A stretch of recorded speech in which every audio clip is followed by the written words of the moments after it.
Hello दोस्तों, पुनः स्वागत एवं अभिनंदन है आपका हमारा कॉमर्स यूट्यूब चैनल में। कॉमर्स एकेडमी हमारा चैनल है, चाहें तो उसको सब्सक्राइब कर लें आप और समझ लें। हम अभी आपको जानकारी बता रहे हैं कि एक दिन पहले, जैसे कल मतदान होना है तो एक दिन पहले आप क्या क्या तैयारी करें। मुख्य रूप जो बातें हैं वो हम आपको बता रहे हैं, उसको ध्यान देंगे और इसी आधार पर अपनी पूरी तैयारी पूर्ण करेंगे। पहला चीज़, जब आप मतदान दल के साथ अपने मतांकन वाले बूथ पर पहुंच गए तो आप सबसे पहले तो कक्ष का मुआयना कर लीजिए और वहां पर क्या करिए, आप कहाँ पे बूथ बनाना है, कहाँ पे 1 नंबर बैठेंगे, कहाँ पीठासीन बैठेंगे, कहाँ 2 नंबर को बैठना है, कहाँ 3 नंबर को बैठना है, एजेंटों का बैठने की व्यवस्था कहाँ करनी है। मतांकन करने हेतु जो मतदाता आएंगे उन मतदाताओं को आने का रास्ता और जाने का रास्ता किधर हमको बताना है, ये सारा चीज़ आप अपने मन में खाका बैठा लें एक, कि हमको ये चीज़ काम कल करना है। और जैसे ही हो आप समझ गए कि बूथ कहाँ पे बनानी है, बूथ ऐसी जगह पे बनाना है जहाँ पे बाहर से कोई खिड़की उड़की ना हो, आदमी न देख सके, इशारा ना कर सके। ये सारा चीज़ आपको देखना है। साथ ही साथ जब आप ये मुआयना कर लिए, सब कुछ कर लिए, तो आप सब बैठिए और बैठ करके सारे प्रपत्र को आप आज के आज उन जगहों पर फिल करिए, भरिए जो निश्चित रूप से भरे जाने हैं, जिसमें परिवर्तन नहीं होना है। जैसे मान लीजिए मतदान केंद्र का क्रमांक, मतदाताओं की संख्या जिसमें महिला पुरुष दिया होगा, जो आपका हेडर और फुडर में रहता है, तो उसको देख लें और उसको आप सारे प्रपत्र में भरें। जैसे मान लीजिए जितने आपके परिणत और अपरिणत लिफाफे हैं, उसमें आपको ये भरना होगा कि कौन सा केंद्र क्रमांक है, विकास खंड कौन सा है। खंड का मतलब होता है, खंड में आपको अंबिकापुर भरना है। मान लीजिए आज अंबिकापुर का सामान उठा है, कल अंबिकापुर का चुनाव होना है, तो खंड में आप अंबिकापुर भरेंगे। ये सारी चीज़ जानकारी आप भर लीजिए। पीठासीन की डायरी में भी भर लीजिए, मतपत्र लेखा में भी भर लीजिए, गणना डायरी में भर लीजिए, गणना जो करना है उसमें भर लीजिए। गणना में देखिए, गणना जो परिणाम है उसमें आप नाम लिख लीजिए लाइन से। आपको गणना परिणाम में वार्ड वार बनाना है। मतपत्र लेखा भी आपको वार्ड वार, सरपंच का अलग, सारे पंच का अलग अलग बनेगा और डीडीसी का अलग बनेगा, बीडीसी का अलग बनेगा। ये सारे प्रपत्र को आप निकाल लीजिए और दो दो प्रति में जो आवश्यक जानकारियां हैं वो आप भर लीजिए। सारी जानकारी आप भर लीजिए, केवल वो डेटा बचेंगे। जैसे मान लीजिए कि आपको पीठासीन को प्राप्त मतपत्रों की संख्या, अब ये डेटा तो सारे प्रपत्र में आपको भरने पड़ेंगे ना। वार्ड वाले में भी भरेंगे आप, पंच वाले में भी भरेंगे, सरपंच में भरेंगे, डीडीसी में भरेंगे, बीडीसी में भरेंगे। तो प्राप्त मतपत्र तो आप लिख लीजिए। दूसरा जो लाइन है उसमें जैसे मानिए मतपत्र लेखा जब आप तैयार करते रहेंगे तो उस समय आपको जरूरत पड़ेगा कि भाई कितने मतपत्र बचे हैं, तो जो आपका बचा होगा उसके हिसाब से कल उसकी एंट्री होगी। तो जो आवश्यक जानकारी ऊपर के हैं वो जानकारियां आप भर लीजिए ताकि कल आप परेशान ना हो। लिफाफे के ऊपर सारी जानकारी आप भर लीजिए, कौन सा केंद्र क्रमांक है, कौन सा खंड है। विकास खंड तो मान लीजिए कल अंबिकापुर का चुनाव होना है तो अंबिकापुर डालेंगे। इस तरीके से आप उसको भर लीजिए पूरे जानकारी को, कोई भी प्रपत्र आपका छूटे ना। सारे लिफाफे आप भर लीजिए। लिफाफों को पीछे साइड से 3 जगह पे आप सील कर लीजिए। सील करने के लिए आपको पीतल का सील मिला होगा। फिर आप क्या करेंगे, उसमें चपड़ा लगाइए, चपड़ा लगा के 3 जगह पे सील कर लीजिए और सील करके छोड़ दीजिए। उसका मुंह छोड़ दीजिए जहाँ सील करते हैं हम लोग, पैक करते हैं। अब कल जो है तो सारा चीज़ उसमें अंधे शीतलांक का है, अगर मान लीजिए तो अंधे शीतलांक वाला फॉर्मेट उसमें डाल के रखिए। निविदत मतपत्र वाला है तो निविदत मतपत्र का एक प्रपत्र उसमें डाल के रखिए उस लिफाफे में। ये सारी प्रक्रियाएं आप करके रखिए। अगर मान लीजिए आपका चैलेंज वोट नहीं हुआ, निविदत मतपत्र नहीं हुआ, तो जो आपने प्रपत्र उसमें डाला है कल जब आप उसको पैक करते रहेंगे तो उस सील करते रहेंगे, उस समय आप उस लिफाफे को निकालिए, उस प्रपत्र को बाहर करिए। प्रपत्र बाहर निकाल के उसमें निरंक लिखिए, क्योंकि कोई भी डेटा आपके पास है नहीं। और यदि मान लीजिए ऐसा कोई है, कोई हुआ है ऐसा केस, तो आप उसमें लिखिए, एंट्री करिए। तो ऊपर के चीज़ तो आपको नहीं भरने पड़ेंगे ना, तो सारे चीज़ को आप भर के आज कंप्लीट करिए। ये लिफाफे भरने की बात होगी, लिफाफे सील करने की बात होगी। अब जो सबसे महत्वपूर्ण बात है वो ये है कि मतपत्र आपको 4 प्रकार के मिले हैं। सफ़ेद मिला है पंच के लिए, नीला मिला है आपको सरपंच के लिए, डीडीसी के लिए मिला है और बीडीसी के लिए मिला है पीला और गुलाबी। तो इनके पीछे सुवेदक सील लगाते जाएं, और सुवेदक सील लगाते के साथ साथ पीठासीन अधिकारी उसमें अनिवार्य रूप से साइन करें, क्योंकि उनके साइन के बिना जो वो मतपत्र जो है वह वैध नहीं माना जाएगा। तो आप ये सुनिश्चित कर लें कि सारे मतपत्र में आपके सील साइन लग गए हैं। वार्ड वार पंच का जो आपको मिला है, सारे वार्ड के पीछे सुवेदक सील पीछे साइड में लगेगा मतपत्र के, और सुवेदक सील काउंटर फाइल में नहीं लगेगा, केवल उसमें लगेगा जो मतदाताओं को आपको जारी करनी है। तो ये काम आप कर लीजिए। इतना काम करने के बाद जब आप ये पूरा कर लिए, फॉर्मेट पूरा भर लीजिए, लिफाफे पूरा आप कंप्लीट कर लिए, इसके बाद आता है सूचना। सूचना में आप देखेंगे कि किसी भी स्कूल में जहां आपकी ड्यूटी लगी होगी वहां पर ब्लैक बोर्ड होगा, ऐसा बोर्ड जिसको हम लोग बाहर निकाल के चस्पा करके दिखा सके। तो उसमें जो है ब्लैक बोर्ड में आपको क्या करना है, आवश्यक सूचनाओं में अभ्यर्थियों की सूची रहती है, उनका चुनाव चिन्ह के साथ में, उनको वहाँ पे चस्पा करिए। कौन कौन से वार्ड का चुनाव हो रहा है उस वार्ड का क्रमांक लिख करके चस्पा करिए।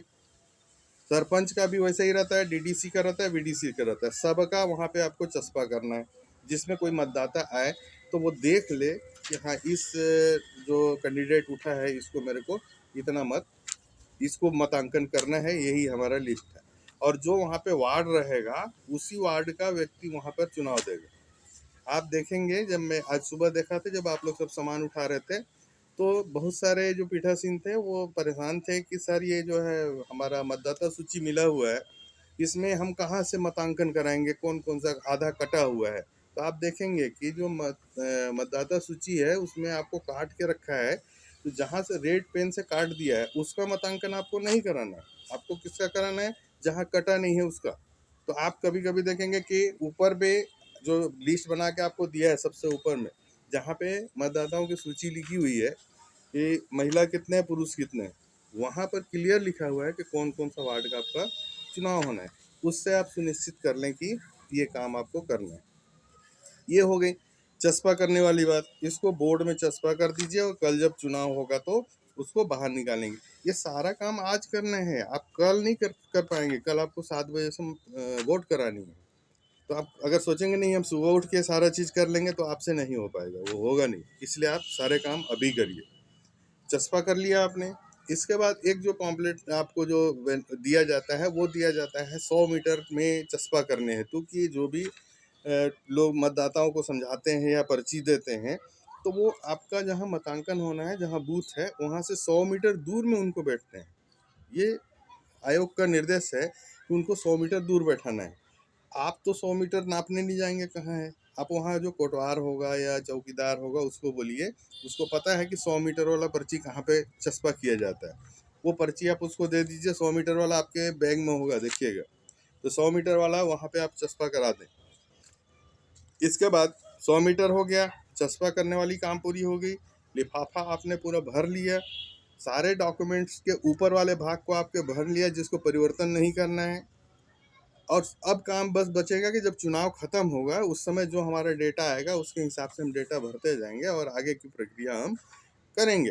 तो बहुत सारे ऐसे पॉइंट्स होते हैं जो कल ही पूरा होगा, आज नहीं होगा। लेकिन सामान्य जानकारी जो आपको भरना है वो कल भरने ना बैठे, आज ही उसको भर करके आपका पूर्ण करके रखें। अब आपने सारे प्रपत्र भर लिए हैं, सारा लिफाफा आपका पूर्ण हो गया है, कंप्लीट हो गया है। अब आप क्या करें, चस्पा करने वाली काम हो गई आपकी। देख लें कि उस बूथ में पर्याप्त रूप से टेबल कुर्सी है कि नहीं। अगर नहीं है तो वहाँ जो कोटवार या जो भी होगा उससे कहिए कि कल हमको इतना टेबल कुर्सी लगेगा, उतना व्यवस्था वो कर देगा। अब देखिए, आप अभी शाम को ही कोटवार को बोल दें कि भैया जितने एजेंट लोग हैं उनको आप सुबह 1 घंटा पूर्व यहाँ भेजें, क्योंकि हमको 7 बजे से मतांकन कराना है। तो हम आपको 1 घंटा पूर्व हम सीलिंग का काम करेंगे। क्या चीज़ सीलिंग का, पेटी सील करने का। जो बड़ी पेटी और छोटी पेटी, 2 पेटी आपको मिली है ना आज, तो सबसे पहला उपयोग जो करना है वो बड़ी पेटी का आपको करना है।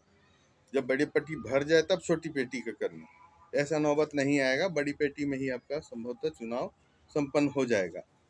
तो कोटवार को बोल दें कि जो भी प्रतिनिधि हैं, एजेंट हैं या उम्मीदवार हैं, जैसे उम्मीदवार कौन हो सकता है आपका, पंच हो सकता है, सरपंच भी हो सकता है उस गांव का, लेकिन डीडीसी बीडीसी तो आपके बूथ पर आएंगे नहीं, चाहे तो वो भी आ सकते हैं।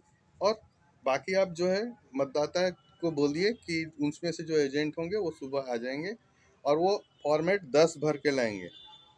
प्रोफार्मा कौन सा होता है? एजेंटों का जो रखते हैं हम लोग फॉर्मेट 10, और फॉर्मेट 11 भराएगा जब आप मतगणना करेंगे शाम को।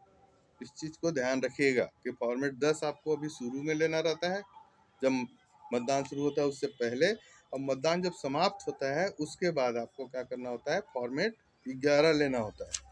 तो फॉर्मेट 10 का फॉर्मेट में भरा के लेके आएगा, उसको आप रखिए, उसको एजेंट नियुक्त करिए, और पेटी सीलिंग का काम आप सुबह करेंगे। सुबह की बात एक बता दे रहा हूँ जो जरूरी चीज़ें हैं। 7 बजे से अगर मतांकन शुरू करने हैं तो आप संभवतः ऐसी तैयारी अपनी रखें, 1 घंटा पहले तैयार होना शुरू कर दें। आप 7 बजने में 10 मिनट कम हो तो आप सब लोग अपने कुर्सी पर बैठ जाएं। जैसे बता रहा हूँ, अधिकारी क्रमांक 1 चिन्हित प्रति लेकर के बैठें, महिला पुरुष का जो हिसाब रखना है वो वाला कागज अपना रख लें। और अगर आप ध्यान रखें महिला पुरुष के हिसाब रखने का कागज नहीं बनाए हैं तो सादा पेज में आप बना लीजिए, कितने कितने महिला कितना पुरुष हैं, नंबरिंग कर लीजिए, और जैसे जैसे मतदान होगा आप काटते जाइएगा तो आपको हर घंटे का, हर आवर का आपको पता चलते जाएगा। तो आप क्या करें, आप ये काम करनी है तो ये डॉक्यूमेंट्स आप लेके बैठ जाएं। 2 नंबर अधिकारी क्या लेके बैठेंगे? पंच और सरपंच का। तो ध्यान रखें सरपंच वाला रखें, उसके साथ में वार्ड वार रख लें, जो जो वार्ड में चुनाव होना है उसका मतपत्र, और जो डीडीसी बीडीसी का है वो अधिकारी क्रमांक 3 रखेंगे। इसके साथ ही साथ 4 नंबर अधिकारी को भी आप सूचना कर दें, आज के आज गए हैं आप, बोल दीजिए कोटवार को जो भी है कि जो 4 नंबर अधिकारी की ड्यूटी लगी वो भी सुबह 7 बजे से पहले, मतलब 6 बजे 6:30 बजे तक आ ही जाएं, क्योंकि उनको मतपेटी के साथ बैठाना है हमको। सुबह आप सीलिंग कर लीजिए, जैसे ही एजेंट आ गए, अगर एजेंट आ गए तो ठीक, नहीं आए हैं तो भी कोई बात नहीं, उनका इंतजार नहीं करना है, आप अपनी प्रक्रिया को जारी रखिए। सीलिंग करिए। सीलिंग करने का तरीका आपको ट्रेनिंग में बताया होगा, फिर भी मैं ब्रीफ करके थोड़ा सा आपको बता देता हूँ जिससे आपको कोई परेशानी ना हो। आप क्या करें, सीलिंग करने के लिए पहले मतपेटी को पूरा खोलें, खोल करके जो एजेंट हैं या जो भी प्रतिनिधि वहाँ पे हैं उनको दिखाएं खोल करके कि इसमें किसी प्रकार का कोई कागज़ नहीं है। साथ ही साथ एक एड्रेस टैग आप उसमें डालें, अगर आपको एड्रेस टैग उपलब्ध है तो ठीक है, नहीं तो अपने हाथ से एड्रेस टैग बना लीजिए। एड्रेस टैग कैसे बनाएंगे? मतदान केंद्र बनाएंगे, खंड का नाम लिखेंगे, इस टाइप को लिख लीजिए, उसमें पीठासीन अधिकारी सील और साइन करेंगे। सील साइन करने का मतलब क्या है? पीठासीन का सील लगेगा और पीओ का उसमें साइन होगा। साइन करके उस आपका एड्रेस टैग को मतपेटी में डालना है। मतपेटी में डालने के बाद पुनः उसको बंद करिए, जो स्लैब आपको बताया गया है उसको स्लैब को उधर करिए, एक आपको लॉक करने का तरीका दिया है उसको लॉक करिए। लॉक करने के बाद धागे से जैसे ईवीएम सील किया जाता है उस तरीके से उसमें होल दिया है, धागा लगा के ऐसे ईवीएम जैसे सील करते हैं वैसे सील करिए। सील करने के बाद उसमें चपड़ा से उसको सील कर दीजिए। चपड़ा से सील करने के बाद क्या करेंगे? एजेंटों का साइन होगा, पीओ का साइन होगा, चाहे तो अधिकारी क्रमांक 1 2 3 भी साइन उसमें कर सकते हैं। इस तरीके से आपकी क्या हो जाएगी? पेटी सीलिंग हो जाएगी। और सीलिंग करते समय विशेष ध्यान रखें कि जो होल है जिसमें हमको मतांकन करना है उस स्लैब को इधर हटा लें।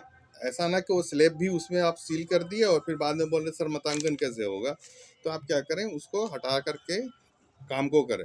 इस तरीके से आप एक दिन पूरी तैयारी कर लें और दूसरे दिन आप काम को करें। समझ गए आप? मुझे उम्मीद है कि आप सभी को समझ में आ गया होगा। एक दिन पूर्व तैयारी